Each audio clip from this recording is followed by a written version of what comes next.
many trajectories. If you just look one trajectory, you will be either on the right, either on the left. 1.37. Sorry, yes, you are right. Thank you very much. AC is 1 point. I forgot the point. So it's 3 square root of 3 divided by 2. And so in all simulation, we'll show V0 is equal to 1.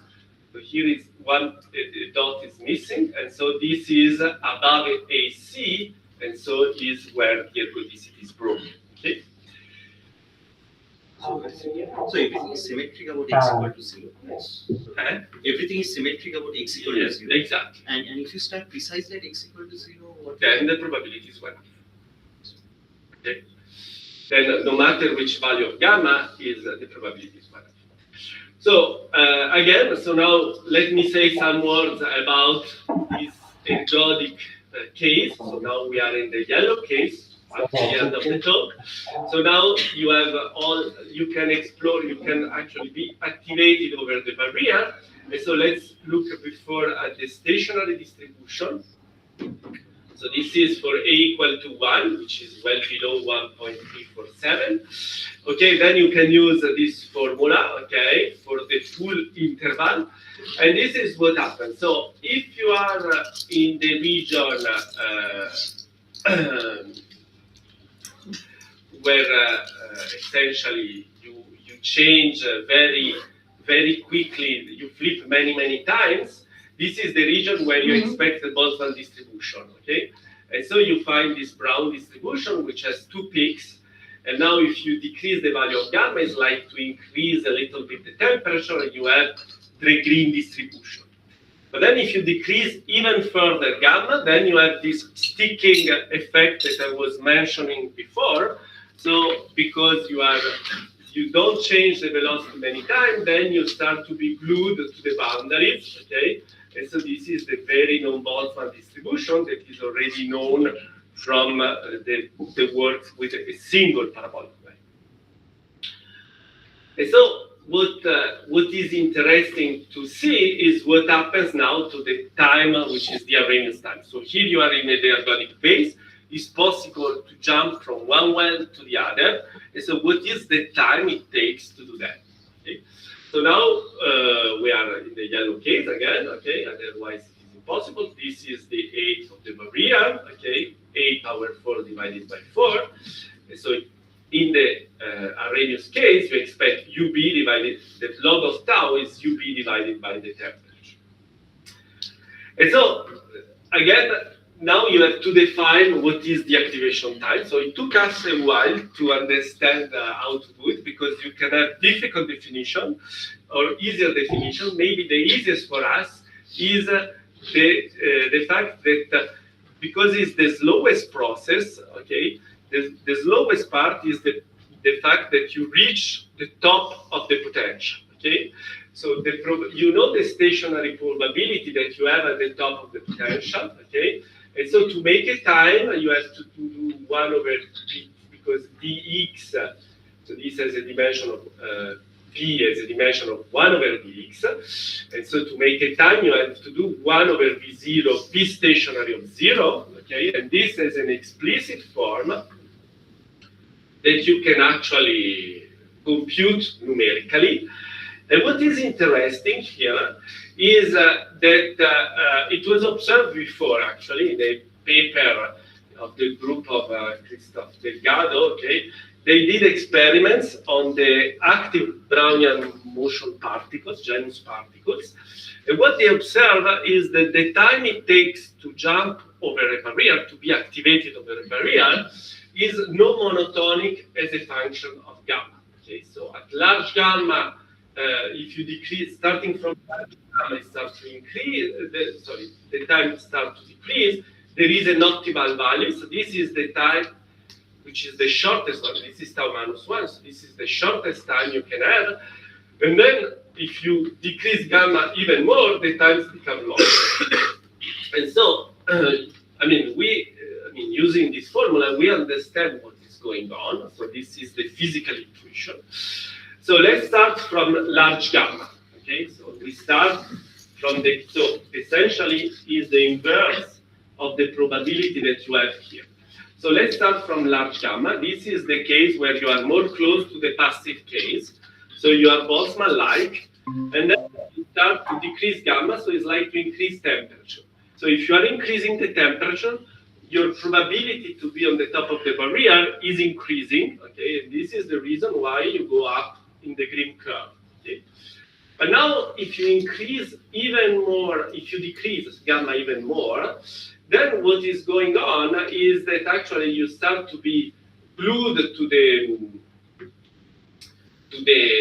boundary, okay? And when you are glued to the boundary, the probability will decrease, okay? And this is the reason why so here we are changing A's. They are not exactly the same curve, sorry. This is maybe misleading. But if you use this value of A, this is the reason why for a larger gamma, you go down. So when you start to be aspirated by the two boundary, the probability will decrease when you go, and this is what you see from the yellow to the blue. You see that the blue is the smallest gamma, but is smaller than a yellow, because the probability is more attracted by the wall, and so this is what produces this effect here. Okay, the last thing that I want to say is that if we analyze this formula, is a tricky calculation, but what you can show is that there is a divergence when you approach AC, because this is the non-ergodic point. And what is nice to show is that this time is not of the Arrhenius form, it's actually divergent when A is approaching AC, and the divergence is particularly singular. And this square root comes from the fact that everything is dominated by the maximum. So when F in the maximum approach zero, and then if you expand, there is a square term, and so this square term is what is at the origin of the square root, so it's very universal. It doesn't depend only on the fact that we are using the double well potential. So to conclude, I show you the case of the RTP particle in a double well potential, and show that now not changing gamma, but if the potential is as a barrier which is important, then you can have a non-ergodic state, which is not observable in the case of non-active particles, and this separates the accessible space in two regions, in our case. And in the ergodic region, the activation time is non-Arrhenius, and we show a divergence and also this non-monotonic behavior that was observed in the experiments. And the results I showed to you, you can understand that apply to many wells, okay? And essentially they are due to the fact that the noise is bounded. So even if you take the active Brownian motion, you should observe the same physics that we observed here. So this is another feature of active particle, which is not dependent only on gamma, but depends on the fact that you have a potential with many wells. Thank you very much.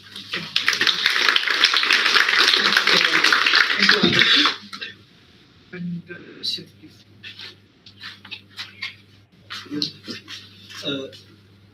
If you add inertia in what happens? So if you add inertia, but if you add inertia with overdamp, so it depends, it can change, because depending on your state, you can jump on the barrier again. So it's clear that it will be nice to do this calculation either with damping, either without damping, and see what happens. But again, you can always have conditions in which you are confined. But it will be richer. For sure.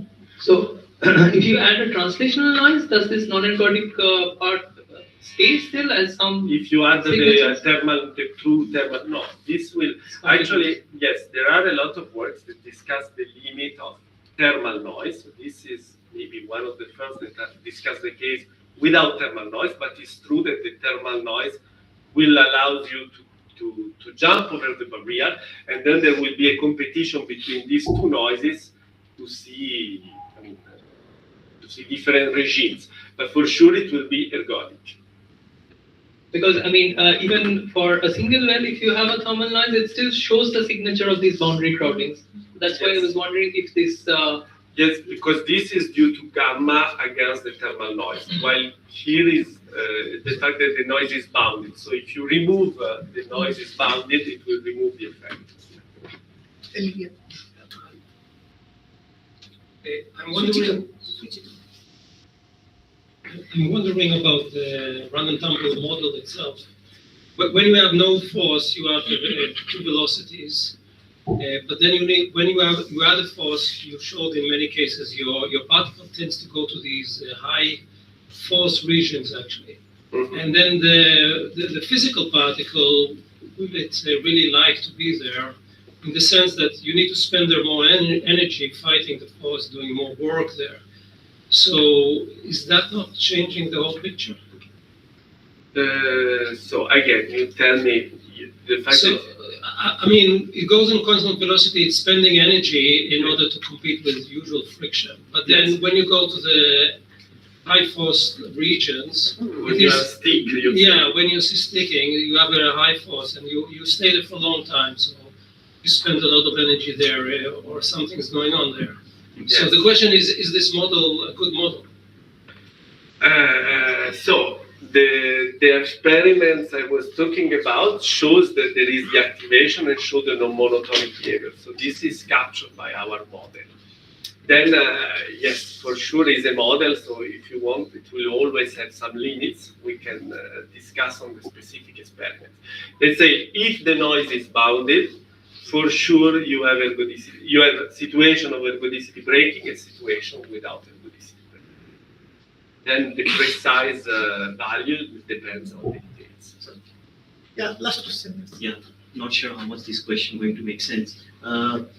When I look at the stochastic equation, you have one can. I mean, if I look at the particular trajectory, it consists of this jump and no jump processes, right? Now, in a completely different context, like in open system, also people do talk about this. That people even can isolate only, let's say, no jump trajectories. mhm. So I look at bunch of the trajectories, which often they call no click or no jump trajectories, and many of the physics even gets contained within those set of trajectories. So I was just wondering, can you make any comment if I look at this? Yes, I can make it. Actually, these are my last two slides. I see. So yes, so what I want to say is that we use this double well potential to observe physics, which is very different from the passive case, even at long time. But actually, before that, always with Urna, we did this calculation, which are much more sophisticated, where we look at trajectories. And so, if you look at a long time, the typical trajectory are absolutely like the passive one. So this is the logarithm of p. So in the Gaussian case, which is the diffusive case, you see the parabola. But now if you look at the very rare trajectory using this large deviation formalism, then you see the effect of this trajectory with no jumps, okay? And this makes very different, the atypical trajectory are very different from the non-diffusive one, and so this we are able to study them, and actually this was a big part of our... Okay. Thank you very thank the much. speaker again.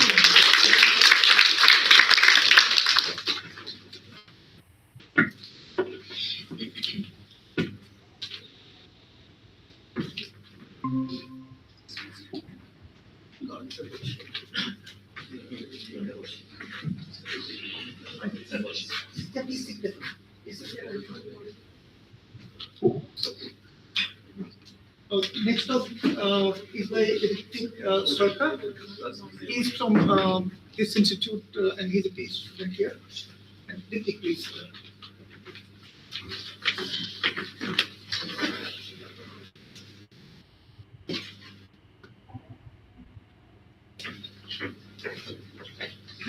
Good afternoon, everyone. So first, I'd like to thank the organizers for giving me the opportunity to present my work. Today, I'll be talking about emergent interaction in active particles. This talk is based upon these two recent papers.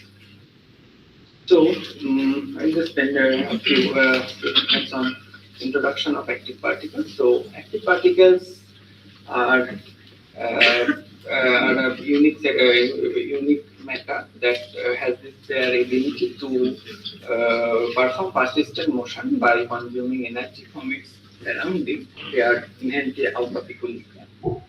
their dynamics in the single particle level is non-trivial. However, but the collective dynamics of these active particles are also very fascinating. So, Professor Sandeep mentioned that they have this ability to form clusters even without any attractive interaction. So here, examples of some emergent interaction in this active matter system. So modality in this phase separation, the locking and formation of ordered structures like living crystals. And it is a challenge to understand these phenomena at the microscopic level.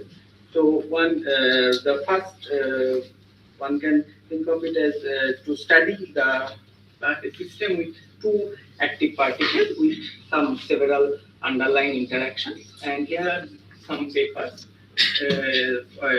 with this kind of studies. So all these papers, they studied different underlying interactions like hardcore repulsion, repulsive recoil interaction, long-range attractive potentials, etc. But the final outcome is that the emergent interaction between these active particles turns out to be attractive. So one can think of it as the main driving mechanism behind this motility phase separation or formation of ordered structures. Now, it is a natural question that whether it is the only option to get only attractive interaction out of this in this active matter, irrespective of what is the underlying interaction, and the answer is no. At least we can get some effective repulsive interaction among active particles that are coupled attractively, which is a counterintuitive phenomenon. So this is our model. So we have n pairwise coupled overdamped active Brownian particles moving on a 2D plane, and they are in contact with thermal bath of temperature T. This is the equation of motion of the ith active Brownian particle, where the Vz is the interaction potential and Vi is the self-propulsion speed. The internal orientation A9 of these active Brownian particles undergo some rotational diffusion with diffusion coefficient Di. Now let's just simplify our model a little bit. So let's talk about binary system that n is equal to 2. So if we have this harmonic coupling, only attractive harmonic coupling, so this is the equation of motion of first and second particle. And from this equation, it is clear that the centroid, the average of R1 and R2, it has no signature of this underlying interaction, so it moves freely in the space.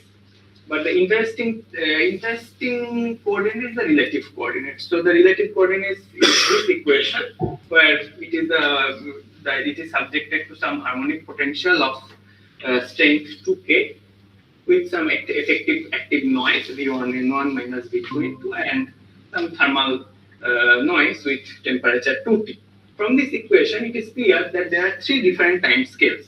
One is the relaxation time scale, this 2k inverse in the harmonic trap, and the other two are the active time scales D1 inverse and D2 inverse associated with the differential, this rotational diffusion. Now, I want to show the dynamics of this relative coordinate in absence of any thermal noise. So just T equal to 0. This is the equation of motion, and we are interested in this particular limit. This K, the coupling constant is much greater than this D1 and D2, is known as the strong active regime. So in this regime, this distance vector R relaxes much before the orientation change, and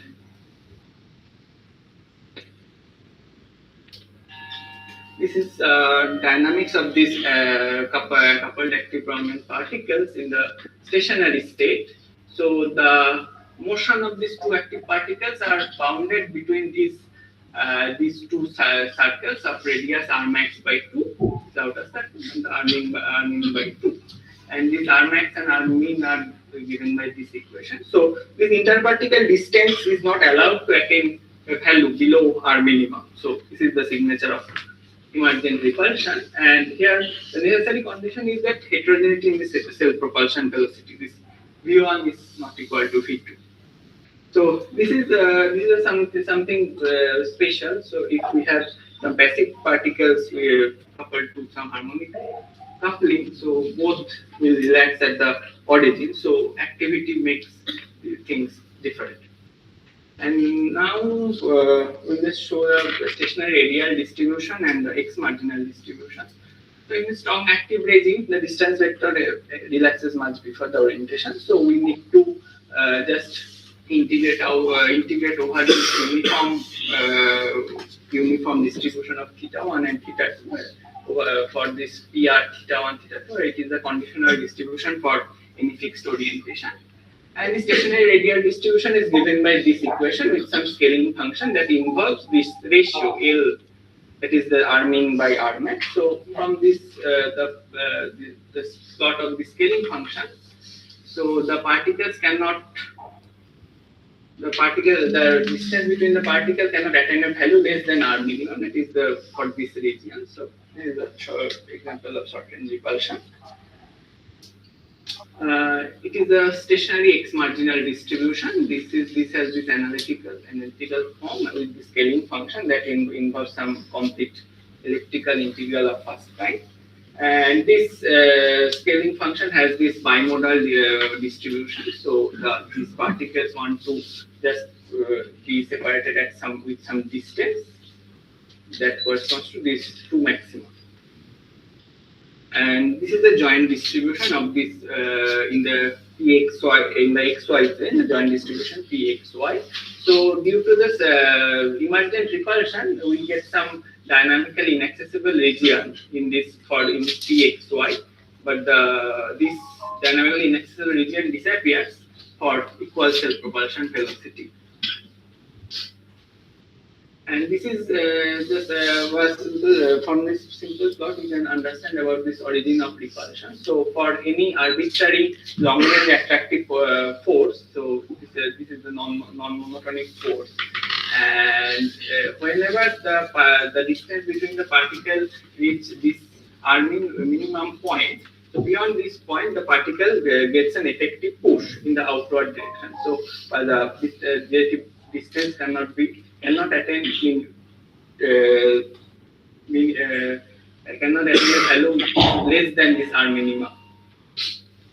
So till now, this is the summary. So we get a theoretical evidence of emergent short-range repulsion, and this repulsion is kind of robust. That can also find in run and tumble particle and reaction reversal active prominent particle. And next, what we expect that. What is the effect of thermal noise in this emergent repulsion, whether this survives or not? So in presence of thermal noise from this plot of this joint distribution in the two dimension, it is clear that there is the short-range repulsion persists at some temperature, at some low temperature.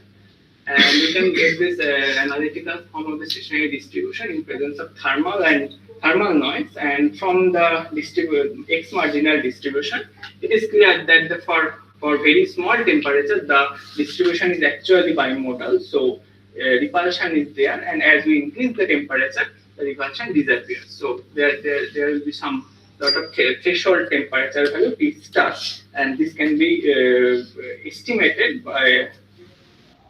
with this effective potential T. So to understand this emergent repulsion between two particles, we can get this. We can define an effective potential of this V effective.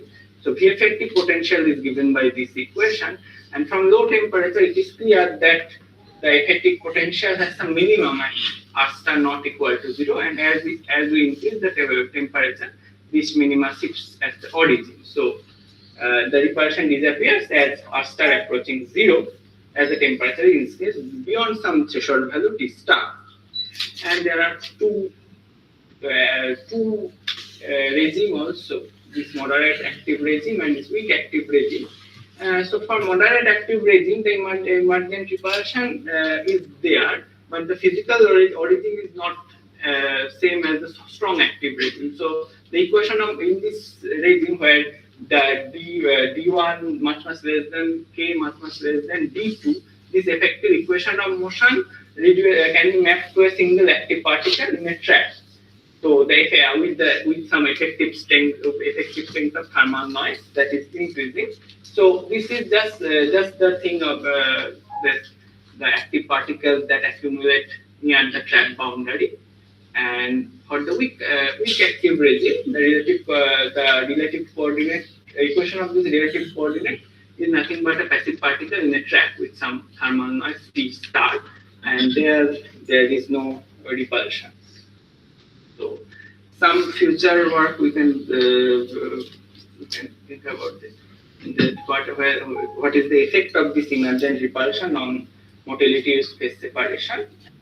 We talked about this speed heterogeneity, but what will happen if the speed of this active dominant particle is chosen from some distribution? And here two questions that are already discussed in this current paper. So this underdamped dynamics, the qualitative difference is absent. So emergent repulsion is also there, and when the interparticle interaction is not long range but short range, like truncated harmonic potential or Lennard-Jones kind of potential.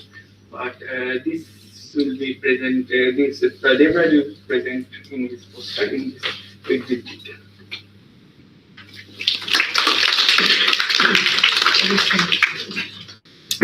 Thank you, Ritik, and now question.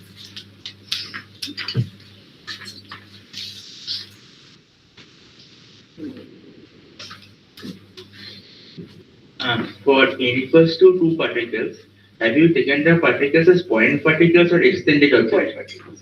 Point particles.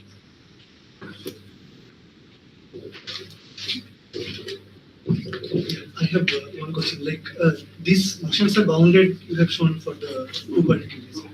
Yeah, I mean, when you consider that for n particles, will it still show the MIPS behavior? I mean, which is an emergent collective phenomena, and it gives us the effective. So we need to check that MIPS thing, but if we take like n equal to 6 or something, so they maintain this kind of distance among them, but nothing. That is because these particles are pairwise coupled, so that is why they have this fixed minimum distance about them, but nothing beyond.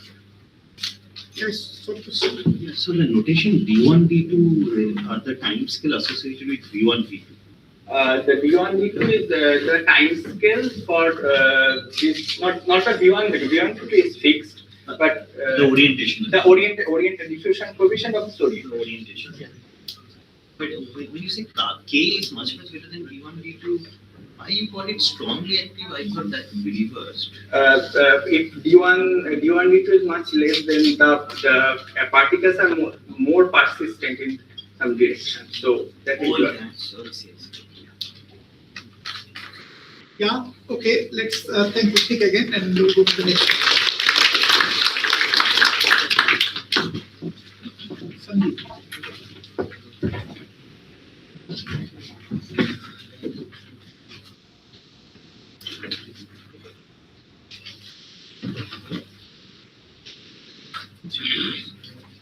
Yeah, next talk is by Sandeep Kundu from IIT Kanpur, and the title is Sandeep.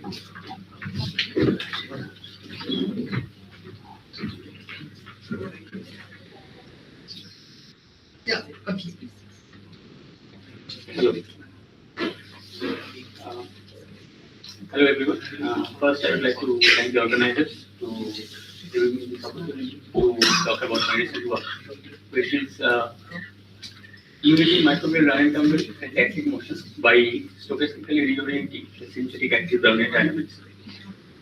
So first, as we know that for microorganisms and also for the large living systems, the essential challenges they face in their everyday life is to search efficiently in complex and crowded environments. And the most simplest and efficient navigation that evolved by nature is unencumbered dynamics, which is a straight path at a constant speed, which is called run, and followed by the abrupt and random change in orientation, which is known as tumble. So you see in the cartoon that it is going to the straight direction and sudden change in the orientation. And this is governed by some complex flagellar motion. Now, I would like to emphasize on the fact that this kind of dynamics is efficient in few reasons. One is that a sudden tumble actually prevents the particle to trap in a specific direction, specific position, and thus it enhances the exploration of the in the space. And the second one is it can tune their exploration scale. That means when the tumble rate is low, they can move very fast to relocate themselves to a new location, and the higher tumble rate actually helps them to search very locally. And so there is a balance between the local and global search in the dynamics. Also, they can respond to the attractant gradient by tuning the run length and the tumble angle. On the other hand, we have self-propelled active downward motion that we could make in the lab, and their motion is very different fundamentally. So I would not like to go into the details of the mechanisms of how the self-propelled active downward dynamics is going on, but I would like to emphasize on the fact that all this kind of self-propelled motion is fit into a well-known model, which is active downward particle model, where we assume that motion at nearly constant speed along an intrinsic direction, and the direction evolves by the rotational diffusivity of the noise. The most important thing is it has a persistent control transport. That means the crossover from ballistic to diffusive motion, that means the persistence of the dynamics is set by the rotational diffusivity 1 over dr, which has a sign for the geometric constant. So you can see from this to real-time experimental video and differentiate between these two dynamics. One is the run and tumble, is done by E. coli. RP47 is basically the strain, and this is the active Brownian dynamics. The dynamics is from the genus colloid, and this is a basically diffusive operatic motion. So although both the dynamics shows long time diffusive behavior, they randomize that motion at long time. At short time, at long time they basically randomize themselves. But the point is, for the additional tumble, the persistence and thus the mean square displacement value is always shorter than the active Brownian dynamics, which makes them more optimized. You can see here from the probability distribution as well, the tails is always shorter for the dynamic. So if I recap the 2-3 slides, on the one hand we have dynamically balanced local and global search between the dynamics, which is optimized, and on the other hand we have a non-tunable persistence due to the geometric constant, which is covered by the AVP. And now the question is, can we make this optimized kind of dynamics using the AVP? So that's basically the question. So now we come up with a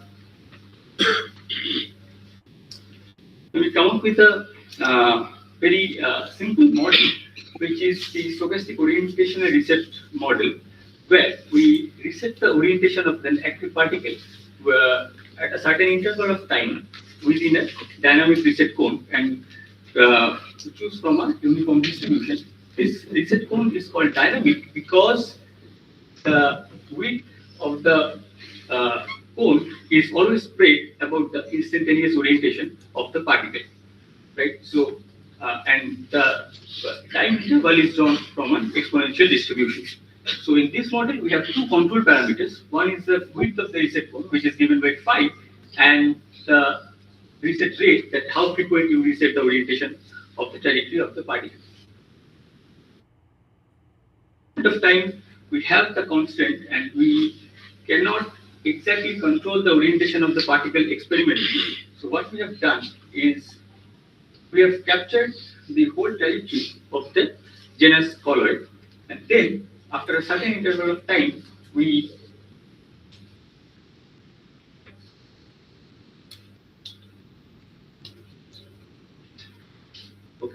so after a certain time, we calculate the orientation of the particle and we reorient the trajectory, reorient the position of that particular point and to a new orientation following this reset protocol, and then the subsequent trajectory is followed. And then after a certain trajectory, we just calculate the same protocol is basically followed at this point as well. So the new trajectory after the reset becomes the black one and the red and the blue. So that's how we. How do you decide how Yeah. do you decide to which value you reset? It is programmed actually. No. What is the protocol? Okay, so I discussed here. So we calculate it is chosen randomly from the uniform distribution drawn from within the reset code basically. Yeah. So okay. So yeah, so that's how we implemented the reset protocol. And then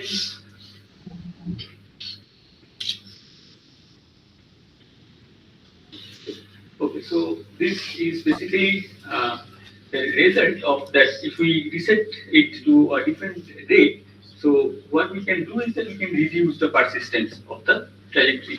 So as we increase the rate, we can decrease the persistence. So we could solve it analytically and get the mean square displacement form starting from the renewal evolution equation. And I'd like to emphasize on the fact that the form of the mean square displacement is very similar to the free active Brownian particle, except it has a SOR dependent persistent type, which is controlled by lambda and the phi, these two control parameters. Next, we compare this reset protocol. We compare the reset protocol and with the experimentally captured equali random thermal dynamics and with the simulated MEP under SOR, and we see that it exactly matches with the specific value of phi, which is pi by 2, and the reset rate lambda 2.5. We also compare this with a lower velocity, where we compare the simulated current thermodynamics with the experimentally captured diffusive politically active genus colloid, and we see that this is also matches with each other for the same value of phi and lambda.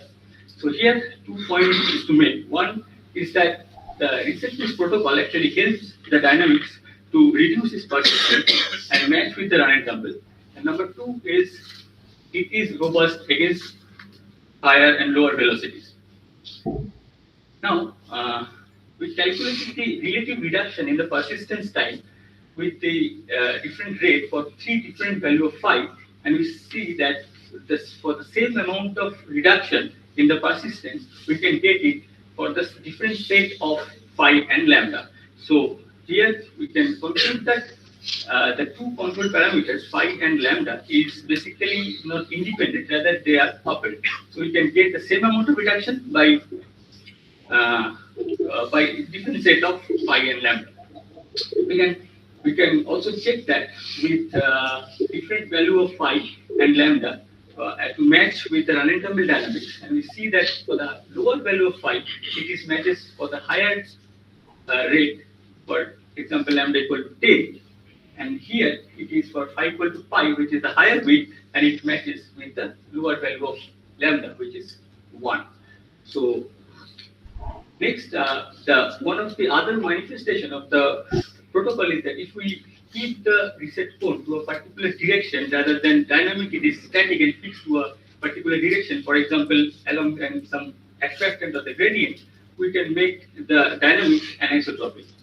It is like if you see the trajectory and the mean square displacements, you can see that if you increase the rate, the MXE along the reset direction and the orthogonal direction becomes larger and larger as we increase the rate.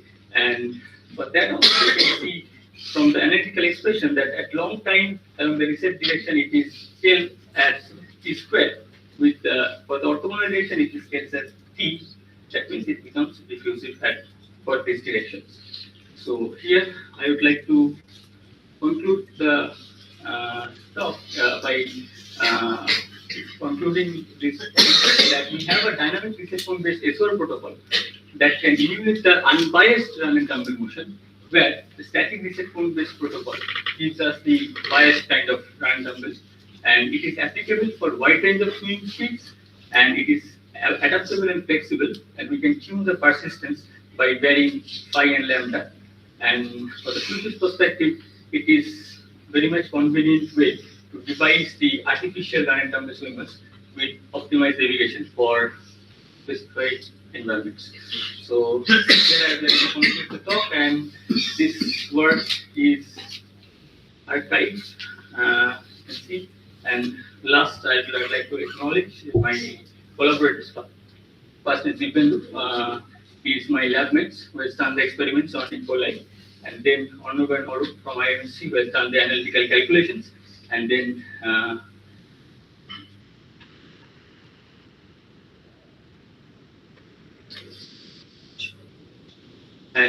Manas who is my supervisor, and this is funded by ACRB and STARS. I don't know why it's not working, so that's how I'd like to conclude. Thank you. Yeah, okay.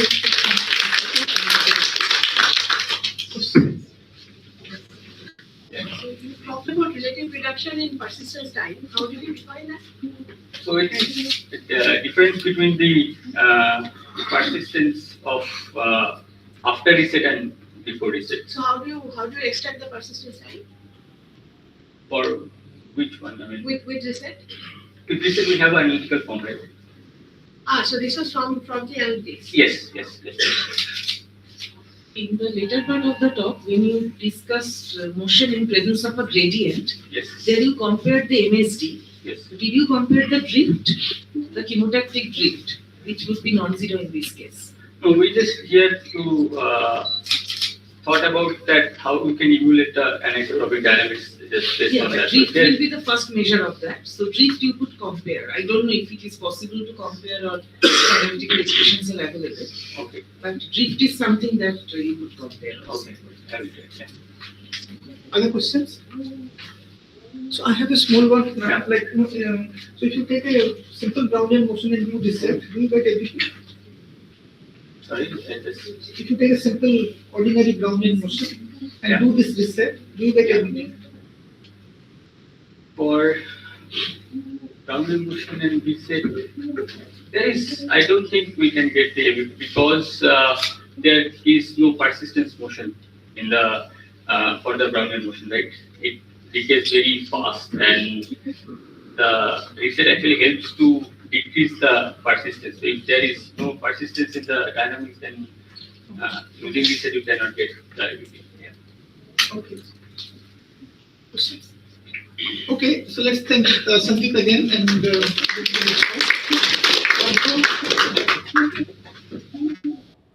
yeah.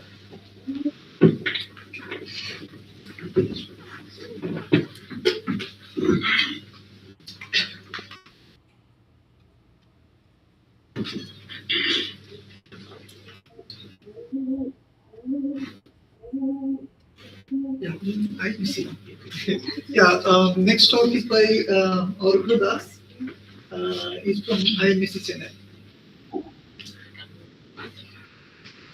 The distribution of boundary-driven transport in boundary-driven active process.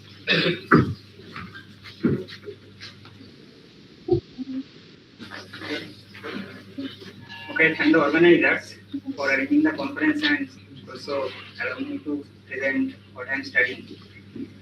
So, as the title says, I'll be talking about boundary-driven process. So the idea is to mainly we are studying non-Markov processes which is actively interacting with the environment. Actively, strongly interacting means this is also exchanging particles. So there are different ways in which you can have this system environment interaction through particle exchange. But we'll be mostly discussing the first one, where you have a channel where a particle is moving, or a set of particles that can be moving in a channel, and at the end of the channel there are particle reservoirs where the particle exchange is taking place, and the dynamics of the particle will be non-Markovian, and the reservoir is also the same kind of particle, which means the reservoir is also non-equilibrium, non-Markovian kind of. Okay. So in this setup,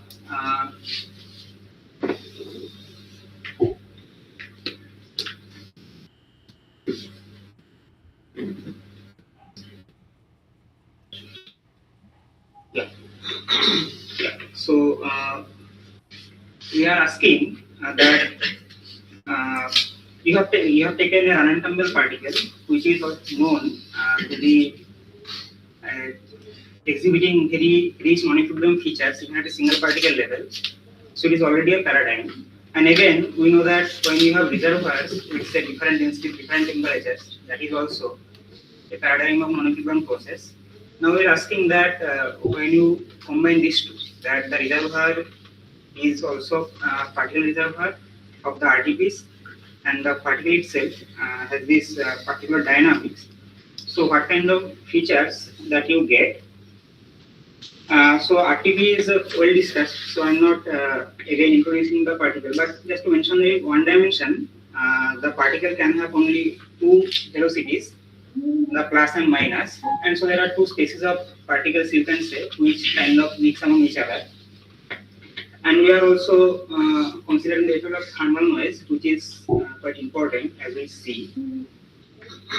And with this setup, we ask these many questions, but in particular, we'll be interested about the steady state and the transfer properties in the steady state. And if there is time, we just touch upon the distributional at times. Okay, so given a setup, how do you characterize the distribution of an activity? So we know that in 1D you have this two-dimensional, this particular state vector that characterize the behavior of the particle. And for this you write master equation. You have a boundary condition. The reservoir actually, the role of the reservoir is to fix the boundary condition.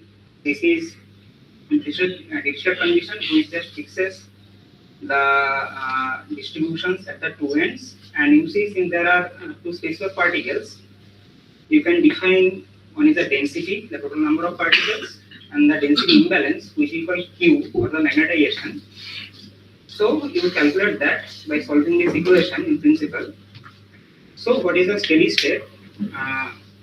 The steady state, if you write the master equation and you take the time derivative to be 0, it is a very simple coupled linear differential equation. So it can be solved immediately. So there is no difficult mathematics involved. And I just want to show you how do the results look like. So we don't need to go through all the details, but the point is when you solve it, you find that current. You see there are actually two parts in the current. And the density profile, there is this linear part, which is like the passive case. You know that if you have a density gradient, then you have a linear profile. And you see there is an exponential part, which is the boundary layer. So at the two ends, you have some boundary layers. It is called kinetic boundary layers, which is different boundary layer. Because here the boundary flux is involved. So the boundary is not a rigid boundary. The particle is not accumulating there. So there is a flux. But still, you have this boundary layer. So this is known in the literature as kinetic boundary layer. What is Yeah. So yes, the parameters.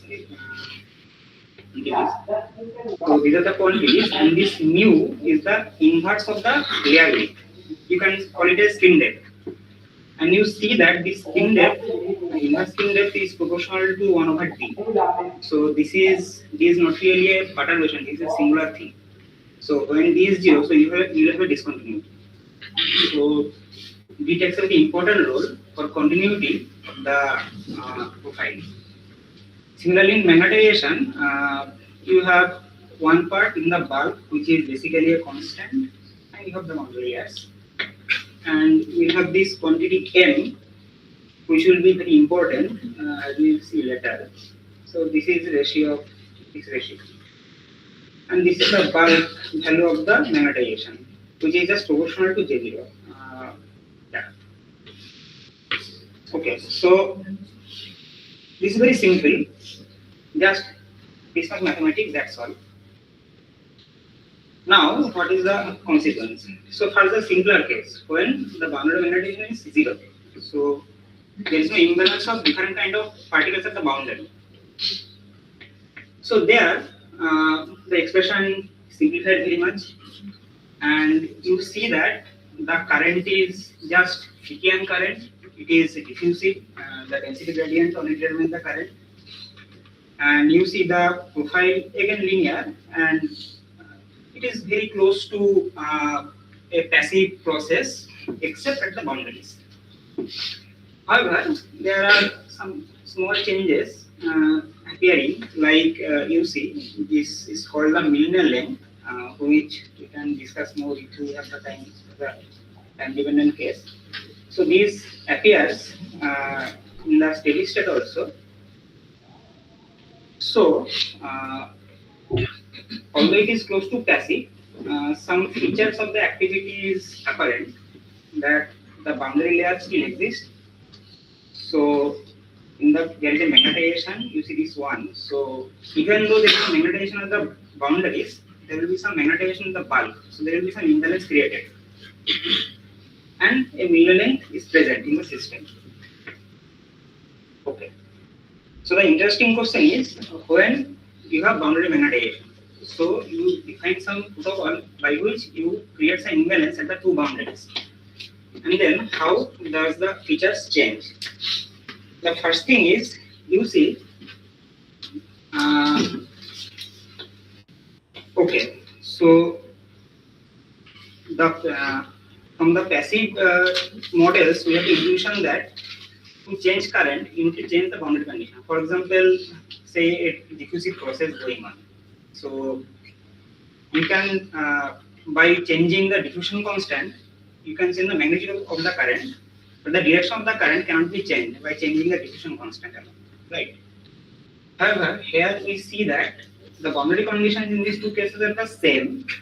However, when you tune the persistence, the direction of the current changes, and as the direction of the current changes, the distribution also develops some interesting features that can also be non-monotonous. And actually, from the expression of the current, you can find how this behaves with the parameters. So, for example, this is another set of boundary condition for which you see the current is non-monotonous. As you increase the persistence, the tumble rate, and also keeping the other condition. Also now, when you change the diffusivity, so the thermal noise or the translational noise, you see that again this non-monotonic behavior is there, and also current reversal takes place. So without changing the boundary condition, only by tuning the diffusivity or other particle parameters, you can have this kind of behavior. And it is to be noted that there is no disorder involved. We know in disordered case, if you create some certain perturbation or certain force or do some certain changes, there can be non-monotonic behavior. But here there is no disorder. So these things, these features are present in the system with open boundaries when you have boundary magnetization non-zero. Now, if you see again why this is coming, you will see that there are actually two components of the current. One is because of the density gradient, there is this Fickian current, and secondly, there is another current which we are just saying the magnetization driven current. Okay, but and you see these two are competing, so they appear differently, and also this M you have seen, this is depending on the parameters. So when you change the parameters, the Fickian current and the magnetization driven current, these two change differently. although the boundary conditions remain same. So this creates this kind of feature. The question is, what is this penetration driven current? You see here, you see one thing, this is the boundary magnetization, and the current is like divided by L, so it is sort of a kind of magnetization gradient. So boundary magnetization is apparently working like a thermodynamic potential, which is not very obvious. And as you see that here this U0 is the peak that is getting, that the particle gets at the boundary.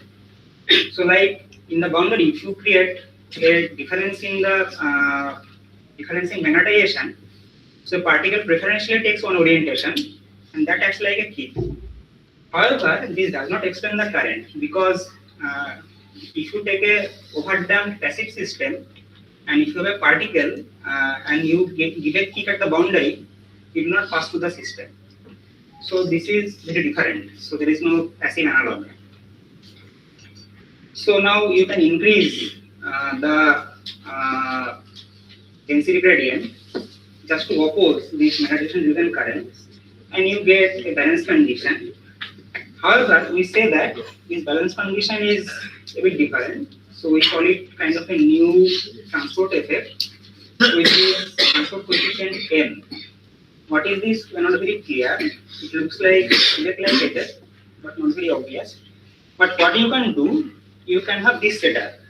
So now instead of a reservoir, you take a box with reflecting walls and you fix the tumble rates of the magnetism of the boundary, and there will be a density gradient generated. Like you fix the temperature and a potential gradient generates here. This thing happens, and now actually you can close the circuit. You can make a connection here, and you will find a current moving across the system. So this is very much like this kind of, not very clear why it should be there. You conclude. Yeah, just one side. So just one point is there is no near equilibrium analog, because in the CMAC effect you have gradual build up. You have a local density gradient, you have a local voltage gradient or temperature gradient, and that balance each other. But if you see locally, if you look at the subsystem, you find there is no density gradient, you find no magnetization. So what is cancelling what? But only when you go near the boundaries, you find there is a rapid build up. So this is sort of a global effect. And so this is what I want to mention. And I just again repeat that this magnetization driven current has no passive analog. And particular, this magnetization, this thermodynamic role is also not clear. In the boundary, it behaves like a potential. In the bulk, it behaves like a force. So these things are clear. Yeah, let's take the speaker and one question for question. Very good. Okay, we'll go to the next one.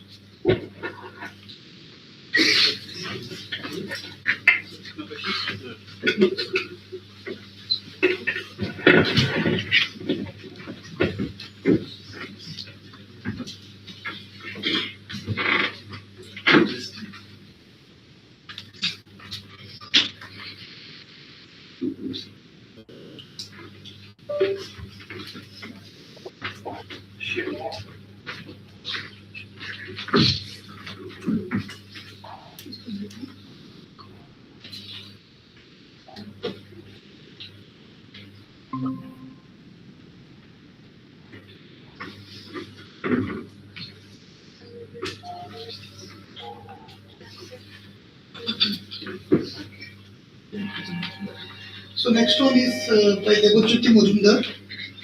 He will be talking about non-equilibrium dynamics of fractal networks with active forces. Devajyoti.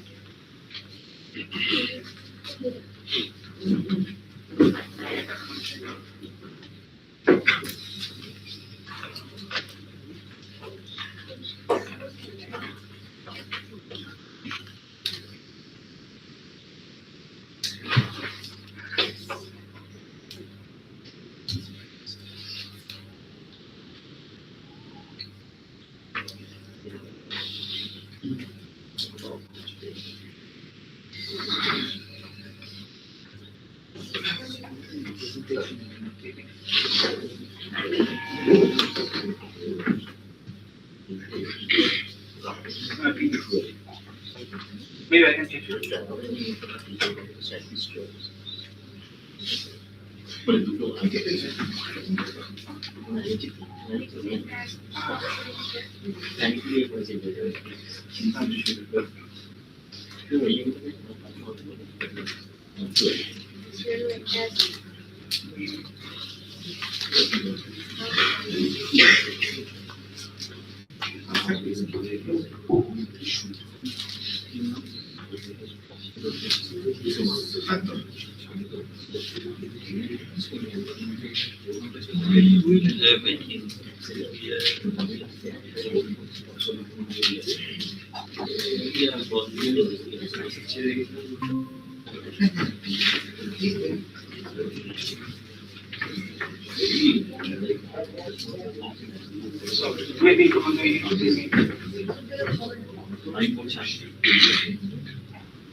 So maybe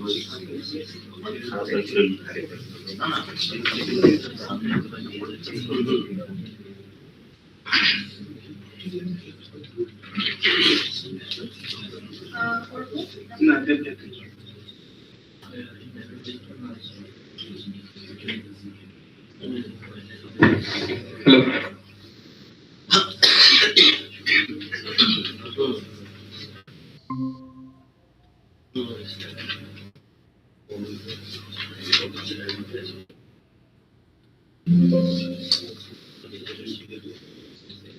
Well, should we request all of you to put your talk before the session? Right, somebody is here always, so please come and put your talk. So just to avoid this.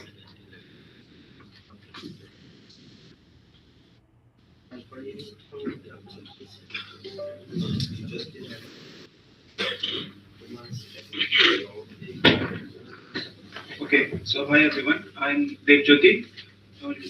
So I'll be presenting a work on the non-equilibrium dynamics of active fractal networks, which was done in collaboration with Dr. Sadhna Singh and Professor Ronnie Brennan. So while I was a postdoc at the Ben Gurion University in Israel.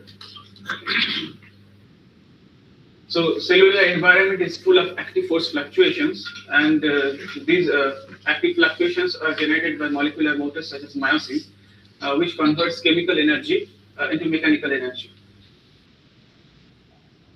Such active fluctuations has also been confirmed in the cell nucleus too.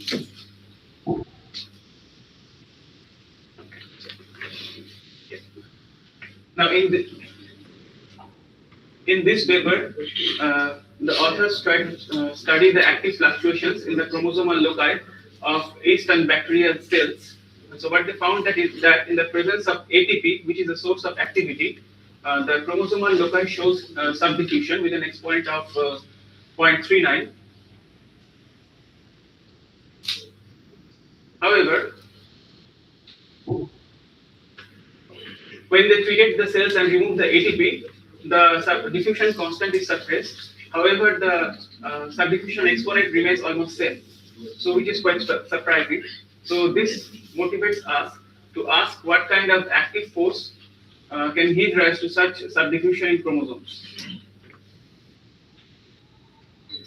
Now, regarding chromatin, a fractal-like structure has been suggested by Grossberg around 1988. However, the evidence for such a fractal organization came much later, 2 decades later, from the high-C data of human genome.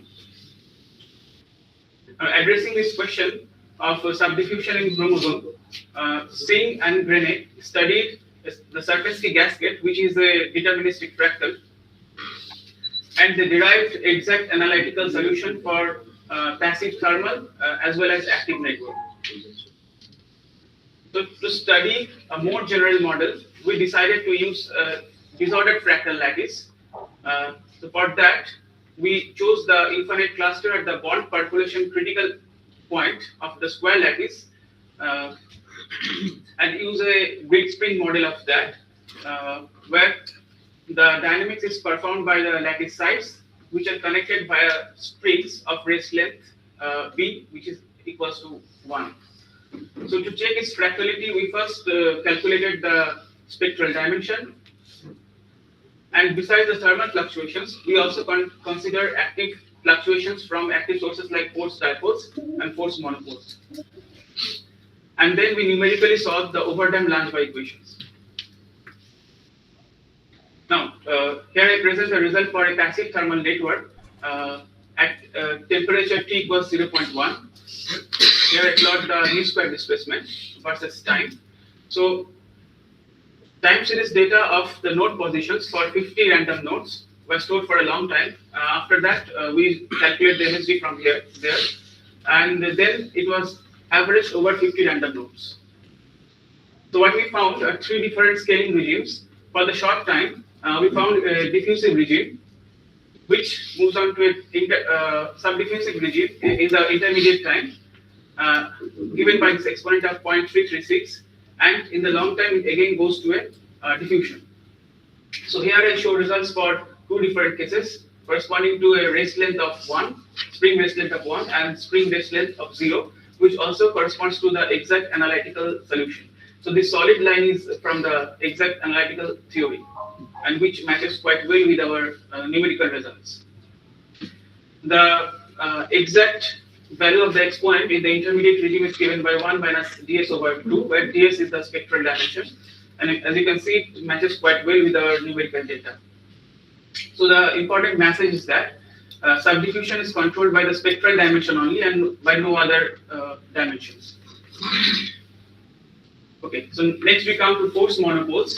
So this kind of active forces results due to external forcing. So to model that, we randomly chose 5 fraction of sites on the fractal lattice and assigned them as monopole source with a random direction between 0 to 2 pi, which is kept fixed throughout the simulation.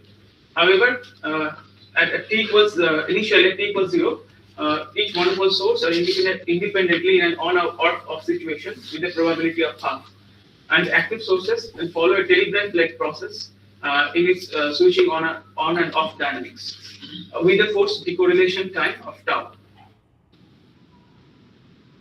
Okay, so for forced monopoles, I show here the mean square displacement for 2 different cases.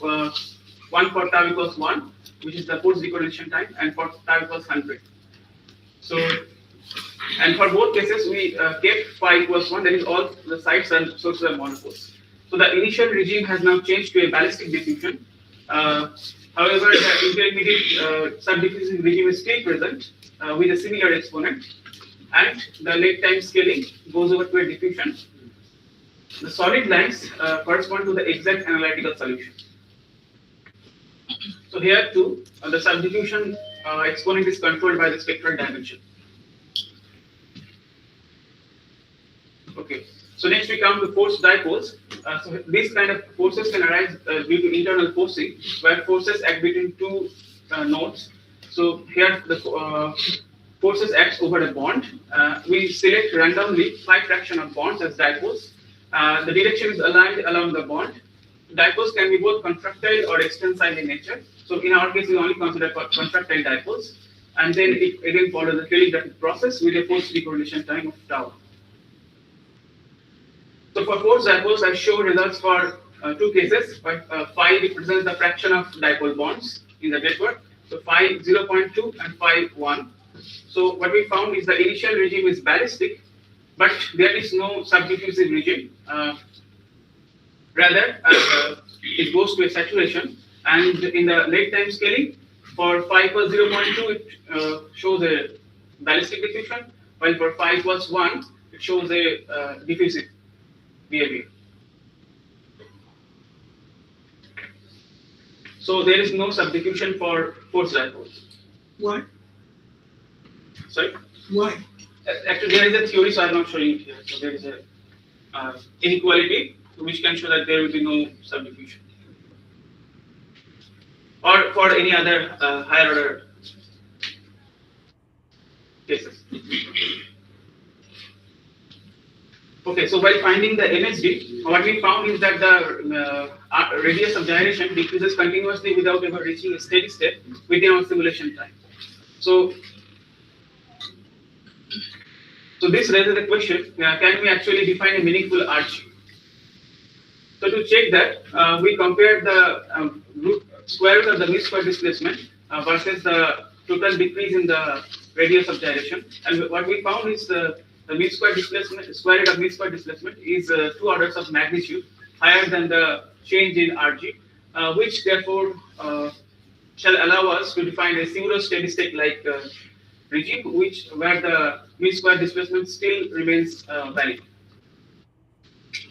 So in the Statphys gasket, they found a sharp polarized transition both for contractile forces and also for extensile dipoles. However, in our square lattice, even for the full square lattice, we only saw that the RG decreases even for small forces for as long as we run our simulation. So what we found that it's because the square lattice is actually marginally stable. So therefore, we move on to a triangular lattice, which is much above the isostatic point inherently. Okay, so we start with a full triangular lattice, and we found that there is a sharp polar transition, which smoothens as we dilute the network by randomly breaking bonds all over the system. And we found that the critical force scales like pi to the minus 0.54, where pi is a fraction of dipole bonds, suggesting that it diverges when phi tends to 0. We found that the critical force remains almost same for different system sizes, for different disorder realization, that is fractal lattices, and also for different dipole distribution. So then we plot the phase diagram, critical force versus dilution phase diagram. And what we found that the system is still rigid beyond the regular rigidity percolation threshold, which is 2 over 3. So to explain that, we use the Maxwell constant counting method, and we show that the new isostatic point is actually given by is actually modified because of the presence of MP5 active links. Okay, so these active dipoles acts as additional constraints, which actually rigidifies the network. So we tested our case for 2 different phi values. So we took 0.2 and 0.4, and we found that the extrapolated value, so if you extrapolate it here, is in fact a very good match to the exact results. So these points are exact. These are not numerical. So these points are numerical from the numerical data. On top of that, we also found a bulk rotation. So I'm playing a PDF file, so I cannot show you the animation. So in the network rotates under the action of active force dipoles, even though there is no net momentum transfer. So actually, it has been shown in their paper by Singh and Brennan that the condition for a net zero torque is not actually it's not equals to zero rotational velocity. And we also found that the rotation vanishes upon dilution. So a persistent rotation happens only for a rigid triangular network.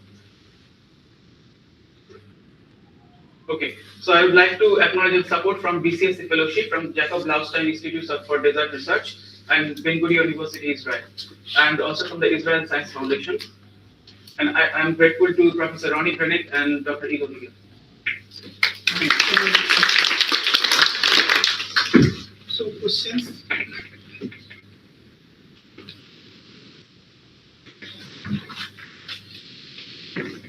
In fractal models, the anomalous diffusion is related to DS.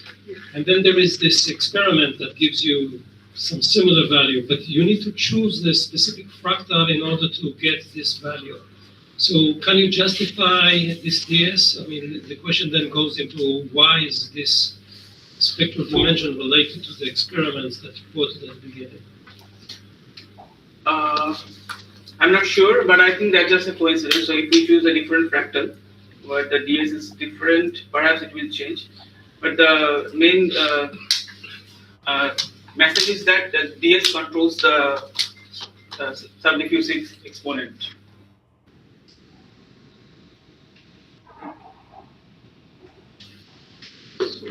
Other questions? Yeah, okay, let's thank the speaker again and let's close this session and let's thank all all 5 speakers of this session. And before we depart, we reassemble here at 4:30 p.m. Yeah, And just so the lunch is from 1 hour and 2:30 we'll have a poster session somewhere in between from this venue and the lunch. Right, somewhere in the middle. No, I will find it. Yeah, not in the midway, somewhere in the midway. Okay, and lunch is the same place where you have your breakfast. And we figure out that a lot of people here. So follow the other people.